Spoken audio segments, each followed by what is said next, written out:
Hello, അപ്പോൾ ഇന്ന് നമുക്കൊരു ഹെയർ ഓയിൽ ഉണ്ടാക്കിയാലോ? അപ്പം ഞാനിവിടെ എടുത്തിട്ടുള്ളത് കുറച്ച് കറ്റാർ വാഴ, കറിവേപ്പില, പിന്നെ നമ്മുടെ ചെമ്പരത്തി ഇല, പിന്നെ നെല്ലിക്ക, ഉലുവ.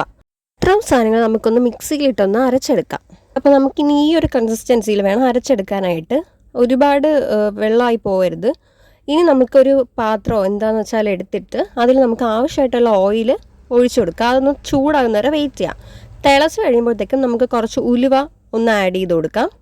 പിന്നെ ആ ഉലുവ ഒന്ന് പൊട്ടി അതൊരു പരുവായിട്ട് വരുമ്പോഴത്തേക്കും നമ്മൾ അരച്ച് വെച്ചിട്ടുള്ള ഈ ഒരു മിക്സ് നമുക്ക് അതിലേക്ക് ആഡ് ചെയ്ത് കൊടുക്കാം. അത് നമ്മൾ നന്നായിട്ട് ഇളക്കി ഒരു ബ്രൗൺ കളർ ഷെയ്ഡ് ആകുന്ന വരെ നമ്മളൊന്ന് ഇളക്കി കൊടുക്കാം. ഇപ്പം നമ്മൾ ഉദ്ദേശിച്ച കളറൊക്കെ കിട്ടിയിട്ടുണ്ട്. ഇത് നമ്മൾ ചൂടാറിയതിന് ശേഷം അരിച്ച് നമുക്ക് ആവശ്യമായിട്ടുള്ള ഒരു കണ്ടെയ്നറിൽ സൂക്ഷിക്കാവുന്നതാണ്. നമുക്കൊരു ഹെയർ ടോണർ ഉണ്ടാക്കാം. അതിന് നമ്മൾ 1 ഗ്ലാസ് വെള്ളമാണ് ഞാൻ എടുത്തിട്ടുള്ളത്. അതിലേക്ക് കുറച്ച് ഉലുവ തട്ടിക്കൊടുക്കുക. അതൊന്ന് ചൂടായി പൊട്ടുന്ന ആ ഒരു ആ ഒരു വെന്തൊരു പരുവെത്തുമ്പോൾ നമുക്ക് അതിലേക്ക് കുറച്ച് നെല്ലിക്ക ആഡ് ചെയ്ത് കൊടുക്കാം.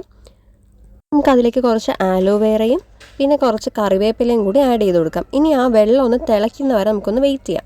ഏകദേശം ഈ ഒരു തിളച്ച ഒരു പരുവത്തിൽ കിട്ടിയതിന് ശേഷം നമ്മളിത് കുറച്ച് നേരം ഒന്ന് തണുക്കാൻ വെക്കുക. അതിനുശേഷം ഈ പീസസൊക്കെ നമ്മൾക്ക് മിക്സിയിലിട്ടൊന്ന് അടിക്കേണ്ടതായിട്ടുണ്ട്. മിക്സിയിലിട്ട് അടിച്ചതിന് ശേഷം ഈ ഒരു കൺസിസ്റ്റൻസിയിൽ വേണം നമ്മൾ എടുക്കാനായിട്ട്. ഇതെല്ലാം കൂടി നന്നായിട്ടൊന്ന് മിക്സ് ചെയ്യുക. ആ വെള്ളം തിളയ്ക്കുന്ന പരുവം വരെ എത്തുന്നവരെ നന്നായിട്ട് നമ്മളൊന്ന് മിക്സ് ചെയ്ത് കൊടുക്കാം. നമ്മുടേത് ഇവിടെ ഏകദേശം ആയിട്ടുണ്ട്. ഇത് നമുക്ക് ചൂടാറിന് ശേഷം അരിച്ചെടുത്തൊരു കണ്ടെയ്നറിൽ സൂക്ഷിക്കാവുന്നതാണ്.